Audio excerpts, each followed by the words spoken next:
ఏంటండి మీ ఎక్స్పీరియన్స్ చెప్పండి. భయం వేస్తుందా?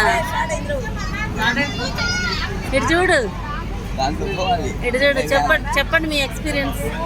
బాగుందా? అన్నను పట్టుకోండి ఒక చెయ్యి, అలాగా. మీ అన్నగారిని పట్టుకోండి. ఏంటండి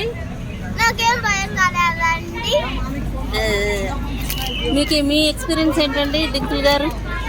you just tell me your experience. మాటలన్నీ పోయినాయి. Okay, leave it. Hello, me experience చెప్పండి మేడం. మీది స్మైలేనానండి? ఆ స్మైలే చాలండి, చాలా స్వీట్గా ఉంది. మీ ఎక్స్పీరియన్స్ చెప్పండి సన్నన్న గారు. ఇప్పుడు హెడ్సెట్ తిరుగుతుందని చూస్తున్నా. మీ ఎక్స్పీరియన్స్? ఎక్స్పీరియన్స్ అవుతున్నా. నేను ఎక్స్పీరియన్స్ అవుతున్నాను. Oh wow, very nice. Come here and sit. అరే లాహిగా కరెక్ట్ సైడ్ కూర్చున్నావా? Please come here and sit.